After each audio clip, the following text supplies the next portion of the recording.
Hello दोस्तों, Satbir online classes में आप लोग का स्वागत है। आज आप लोग का इकोनॉमिक्स का दूसरे चैप्टर का लेकर आए हैं राज्य एवं राष्ट्र की आय, जिसमें यहाँ पर वस्तुनिष्ठ प्रश्न आपको दिया गया है ऑब्जेक्टिव में कि सन 2008 से 2009 के अनुसार भारत की औसत प्रति व्यक्ति आय है तो 25,494 रुपया। भारत में वित्तीय वर्ष कहा जाता है, तो भारत का वित्तीय वर्ष जो होता है 1 अप्रैल से 31 मार्च होता है। 1 अप्रैल से 31 मार्च होता है। भारत में किस राज्य का प्रति व्यक्ति आय सर्वाधिक है? तो गोवा का। बिहार के किस जिले को प्रति व्यक्ति आय सर्वाधिक है? तो पटना जिले का है। उत्पादन एवं आय की गणना के विधि से आर्थिक दृष्टिकोण से है, तो इसमें आर्थिक सहज भी होगा, वैज्ञानिक भी होगा, व्यवहारिक भी होगा, उपयुक्त सभी हो जाएगा, यानी तीनों होगा। रिक्त स्थानों को पूर्ति करो। करेंगे बिहार की प्रतिशत आबादी गरीबी रेखा से नीचे गुजर बसर करती है, यानी 41.4% लोग जो हैं वो बिहार में गरीबी से गुजर बसर करते हैं। ठीक है। अगला है कि उत्पादन आय एवं एक चक्रीय समूह का निर्माण करते हैं, तो व्यय के द्वारा राष्ट्रीय आय में वृद्धि होने से आप प्रति व्यक्ति आय में होती है, तो वृद्धि होगा।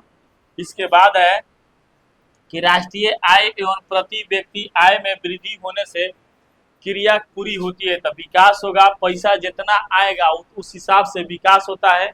बिहार में 2008 से 2009 के बीच कुल घरेलू उत्पादन था, प्रतिशत में था तो 11.03 था। अब इसके बाद हम लोग सब्जेक्टिव क्वेश्चन को लगाएंगे। सब्जेक्टिव क्वेश्चन इसमें जो है आप लोग का सब्जेक्टिव क्वेश्चन को हम आंसर करवाएंगे, जिसमें है आप लोग का 5 नंबर में लघु तरीय प्रश्न को शॉर्ट आंसर क्वेश्चन लिखिए। जिसमें पहला क्वेश्चन है कि आय से आप क्या समझते हैं। दूसरा का है सकल घरेलू उत्पाद से आप क्या समझते हैं। आइए हम लोग देखते हैं।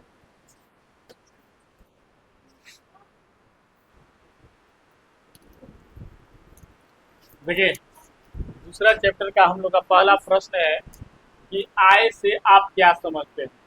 आय का मतलब समझिएगा, जब कोई व्यक्ति शारीरिक या मानसिक तौर पर कोई कार्य करता है और उस कार्य के बदले में जो उसको पारिश्रमिक मिलता है, मतलब कि पारिश्रमिक का मतलब कि जो पैसा मिलता है उसे ही हम लोग आय कहते हैं।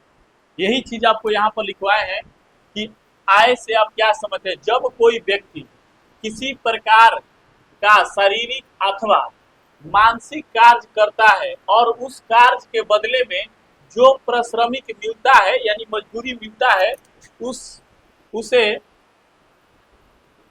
व्यक्ति लिखेगा, उस व्यक्ति की आय कहते हैं। मतलब कि उसे ही हम लोग क्या कहते हैं, आय कहते हैं। समझे बात। मतलब कि कोई आप काम करे, जिसे मैं आपको पढ़ा रहा हूँ, तो पढ़ा रहा हूँ तो आपको मैं पढ़ा रहा हूँ तो क्या करो, मानसिक से करो, मैंने दिमाग से काम कर रहा हूँ, तो उसके बदले में जो आप हमें फीस दे रहे हैं तो क्या है, मेरा पारिश्रमिक है, वही मेरा क्या है, आय है। समझे बात। कोई व्यक्ति अब शारीरिक का मतलब होता है कि कोई व्यक्ति गया है आपके घर में, मान लीजिए छोटा सा एग्जांपल कि आपके घर में काम लगा है, कोई मजदूर ईंटा ढो रहा है, कोई मजदूर मिस्त्री है ईंटा को जोड़ रहा है, तो क्या कर रहा है, शारीरिक काम कर रहा है, मैंने शरीर से काम कर रहा है, नहीं मेहनत कर रहा है, और उसके बदला में आप शाम को उसको दिहाड़ी दे रहे हैं यानी पैसा दे रहे हैं, उसी को हम लोग क्या कहेंगे, आय कहेंगे। क्या कहेंगे, समझ गए, याद हो गया।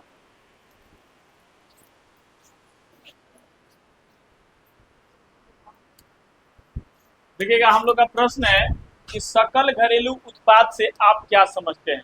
सकल घरेलू उत्पाद का मतलब होता है कि जो आप एक वर्ष में जितना इनकम किए, यही चीज यहाँ पर लिखा है कि किसी देश में एक वर्ष के अंदर उत्पादित सभी वस्तुओं को एवं सेवाओं की मौद्रिक मूल्य को उस देश का सकल घरेलू उत्पाद कहा जाता है। इसे छोटे भाषा में जीडीपी बोलते हैं। हम लोग क्या बोलते हैं, जीडीपी, यानी ग्रॉस डोमेस्टिक प्रोडक्ट।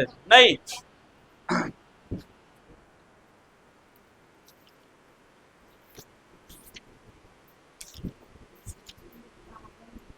देखिए इसका फुल फॉर्म होता है gross domestic domestic product product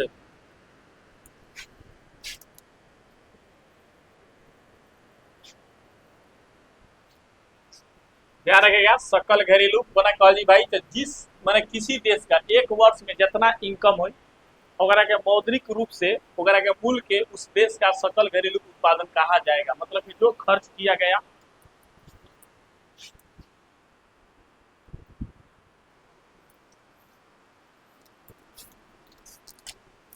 हम लोग का प्रश्न है कि प्रति व्यक्ति आय क्या है, प्रति व्यक्ति आय क्या है। नहीं, सिंपल सा भाषा में है, प्रति व्यक्ति आय का मतलब होता है राष्ट्रीय आय। राष्ट्रीय आय माने देश के जितना आय बा आ देश के कुल जितना जनसंख्या बा अगर ओकरा से हमनी के भाग दे देनी जा आ जितना तहार निकल गइलो में भागफल ओकरे के हमनी के प्रति व्यक्ति आय कहले जा। मान के चल कि तारा घरे 5 आदमी कमाता आ टोटल 10 गो परिवार बा, ठीक बा, टोटल 10 गो परिवार है तो जितना 5 आदमी कमा के लावता तो तारा पता करे के पर व्यक्ति के हिस्सा कितना पड़ी तो का करबू 10 आदमी से भाग दे देबू तब न वो पैसा से पता चलेगा कि एक आदमी के हमने के 3 गो बहन भाई जो 10 रुपया पड़ल कि 5 रुपया पड़ल। तो उसी प्रकार से ये प्रति व्यक्ति आय होता है कि प्रति व्यक्ति आय क्या है तो किसी देश की राष्ट्रीय आय मतलब कि देश के कुल आय और कुल जनसंख्या से भाग देने पर जो भागफल समझते हैं ना, जो भागफल आता है उसे हम प्रति व्यक्ति आय कहते हैं। जैसे मान के चलो कि तू 500 रुपया कमा करू, ठीक बा, हमने के देश के माने तहार आय बढ़ुए 500 रुपया आ तारा लोग के 5 आदमी बाड़ू दो माने घरे 5 आदमी चाहे 10 आदमी 5 आदमी बाड़ू तब जनसंख्या आपके घरे कितना हो गया 5 गो। तो आप इसमें भाग दीजिएगा तो एक आदमी भाई कई हाली में कटेगा 5 हाली में 5 हाली में और डबल जीरो बैठा दीजिएगा, सॉरी एक बार में ना, एक बार में तो 5 रुपये एक आदमी को कितना पड़ा 100 रुपया। तो इसी प्रकार से हम लोग का ये गणना किया जाता है कि मतलब कि प्रति व्यक्ति आय कभी भी पूछेगा तो आप सिंपल सा बात में ध्यान रखिएगा ये वाला कि प्रति व्यक्ति आय बराबर राष्ट्रीय आय बटा देश की कुल जनसंख्या। देश की कुल जनसंख्या माने कुल जनसंख्या से जितना देश के हमनी के आय हुई उतना जनसंख्या से भाग दे देवल जाई, हमनी के जौन भागफल मिल जाए। जैसे ये का हो गया, ये का है भागफल है और ये का है भाजक है क्या है भाज है क्या है शेषफल। तो हमनी के क्या प्राप्त होके के चाहिए हई वाला, अगर ये प्राप्त हो गया उसी को हम लोग क्या कहेंगे प्रति व्यक्ति आय, उसी को क्या कहेंगे प्रति व्यक्ति आय। तो का नहीं याद हो गया जी, प्रति व्यक्ति आय क्या है तो किसी देश का राष्ट्रीय आय में कुल जनसंख्या से अगर भाग दे दिया जाए और जो भागफल प्राप्त होता है उसे हम प्रति व्यक्ति आय कहते हैं। नहीं याद हुआ, हो गया ना।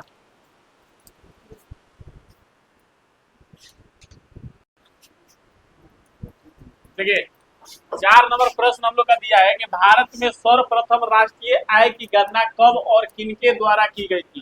तो हम लोग जानते हैं कि भारत में सर्वप्रथम राष्ट्रीय आय की गणना 1868 में दादा भाई नौरोजी ने किया था। तो यही प्रश्न हमने यहाँ पर पूछा है कि भारत में सर्वप्रथम राष्ट्रीय आय की गणना कब और किनके द्वारा की गई।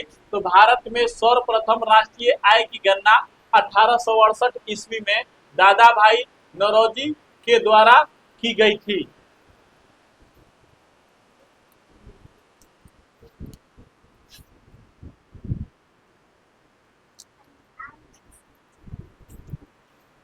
देखिए 5 नंबर प्रश्न है कि भारत में राष्ट्रीय आय की गणना किस संस्था के द्वारा होती है। देखिए भारत में राष्ट्रीय आय की गणना केंद्रीय सांख्यिकी संगठन के द्वारा होती है। इसका कार्य है कि राष्ट्रीय का प्रतिदर्शन सर्वेक्षण संगठन केंद्रीय सांख्यिकी संगठन के का सहायता से किया जाता है। ये देखिए ये केंद्रीय सांख्यिकी संगठन का गठन जो हुआ था ये 1954 में हुआ था, मतलब कि देश के आज़ादी के बाद। यही हम लोग का टोटल आंकड़ा देता है। तो ये सिंपल सा बात है, याद करने के लिए कुछ नहीं करना है, बस सिंपल सा बात में बोलिएगा कि भारत में राष्ट्रीय आय की गणना केंद्रीय सांख्यिकी संगठन के द्वारा होता है। इस कार्य को राष्ट्रीय प्रतिदर्शन या सर्वेक्षण संगठन को केंद्रीय सांख्यिकी संगठन कहते हैं या सहायता करता है। ठीक है, देखिएगा 7 नंबर हम लोग का प्रश्न है। 6 नंबर प्रश्न है कि राष्ट्रीय आय की गणना में होने वाली कठिनाइयों का वर्णन करें। करें कि राष्ट्रीय आय में होने वाली कठिनाइयों का वर्णन करें। देखिए, राष्ट्रीय आयों में गणना होने वाले कठिनाइयां निम्नलिखित है, जिसमें पहला नंबर ये होता है कि आंकड़े को एकत्र करने में कठिनाई होती है। मतलब कि जितना हम लोग को देश की इनकम है उसको एकत्र करने में कठिनाई होती है। दूसरा चीज, दोहरी गणना की संभावना होती है। और तीसरा, मूल्य के मापने में कठिनाइयाँ होती है। इस प्रकार की हम लोग की गणना करने में कठिनाइयाँ होती है। 3 गो बात याद रखेगा, इसमें क्या क्या चीज याद रखना है। एगो मूल्य याद रखना है, एगो दोहरी याद रखना है और एगो आंकड़े याद रखना है। यही 3 बातें हैं। पहला में लिख दीजिएगा, आंकड़े का एकत्र करने में कठिनाई होती है। दूसरा में दोहरी गणना करने की संभावना होती है और तीसरा मूल्य के मापने में कठिनाई होती है। क्या ये 3 बातें आपको याद नहीं होगी? अगला हम लोग देखेंगे 7 नंबर प्रश्न।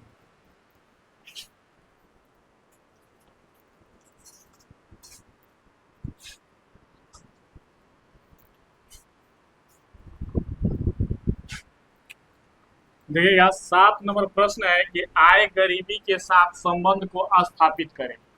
आय गरीबी, तो देखिएगा ये सिंपल सा बात में याद रखना है कि जिस व्यक्ति के पास सबसे कम आय रहता है उसे गरीबी कहते हैं, उसके गरीब कहते हैं। और जिस व्यक्ति के पास सबसे अधिक आय रहता है उसे गरीब नहीं कहते हैं। यही चीज को यहाँ पर आप लोग को लिखा गया है कि आय का गरीबी के साथ संबंध है। जिस व्यक्ति की आय कम होती है वो गरीब होता है, जिस व्यक्ति का आय अधिक होता है वह गरीब नहीं होता है। अब हम लोग का आता है एक और प्रश्न आता है जो पहले चैप्टर में हम लोगों ने पढ़ा था कि गरीबी को मापा कैसे जाता है। तो इसके लिए मैंने लिखवाया था कि ग्रामीण क्षेत्रों में 2400 कैलोरी से कम एवं शहरी क्षेत्रों में 2100 कैलोरी से कम जो ऊर्जा ग्रहण करते हैं उसे हम क्या कहते हैं? गरीबी कहते हैं। लेकिन यहाँ पर हम लोग का क्वेश्चन है कि आय का गरीबी के साथ संबंध को स्थापित करें। तो सिंपल सा बात है कि जिस व्यक्ति के पास इनकम कम रहेगा यानी कम पैसा आएगा वो गरीब होगा, जिसके पास अधिक पैसा आएगा वो क्या होगा? अमीर होगा। तो इसके चलते आराम से सिंपल सा भाषा में आपको लिखवाए हैं कि आय का गरीबी के साथ संबंध है। जिस व्यक्ति का आय कम होता है वह गरीब होता है, जिस व्यक्ति के पास आय अधिक होता है वो गरीब नहीं होता है। क्या नहीं याद हो गया? याद हो गया ना? तो अब इसके बाद हम लोग का प्रश्न है, ये आप लोग का लघु उत्तरीय खत्म हो गया। अब इसके बाद है दीर्घ उत्तरीय।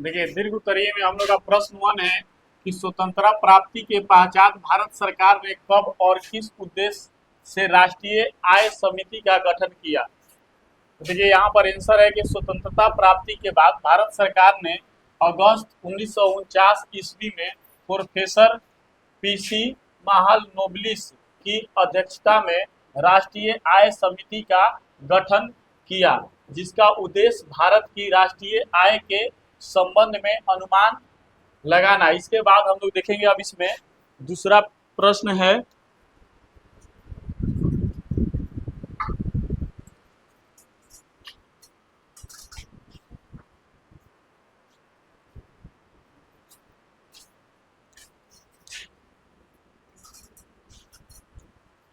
देखिए हम लोग का दूसरा प्रश्न दिया है कि राष्ट्रीय आय की परिभाषा दे और इसकी गणना की प्रमुख विधि को कौन कौन सी है। तो देखिए, किसी भी देश में एक वर्ष में उत्पादित वस्तु एवं सेवाओं के कुल मूल्य को राष्ट्रीय आय कहा जाता है। राष्ट्रीय आय की गणना का मुख्य रूप 3 होते हैं। राष्ट्रीय आय की गणना विधि, व्यय गणना विधि और उत्पादन गणना विधि होता है। ठीक है, इसके बाद अब कह रहा है यहाँ पर हम लोग का प्रश्न में किसी गुण की प्रमुख विधियों कौन कौन सी है, इनके बारे में भी बताना है। देखिए, अब तो ये तीनों हमने नाम बता दिया विधियां, जिसमें पहला आय गणना विधि, जब राष्ट्र के व्यक्तियों की आय के आधार पर राष्ट्रीय आय की गणना की जाती है, तो उस गणना विधि उसे यहाँ पर उसे आय गणना विधि कहा जाएगा। यहाँ पर लगा लीजिएगा आय, आय गणना विधि कहा जाता है। ठीक है, इसी प्रकार से हम लोग का व्यय गणना विधि, जब राष्ट्र के व्यक्तियों की व्यय के आधार पर राष्ट्रीय आय की गणना की जाती है, तो उसे गणना विधि को व्यय गणना विधि कहा जाता है। अगला है हम लोग का तीसरा कि उत्पादन गणना विधि, जब राष्ट्र के व्यक्तियों की उत्पादन के लिए के आधार पर राष्ट्रीय आय की गणना की जाती है, तो उस गणना विधि को उत्पादन गणना विधि कहा जाता है। इसके बाद हम लोग का तीसरा प्रश्न है कि प्रति व्यक्ति आय और राष्ट्रीय आय में अंतर स्पष्ट करें।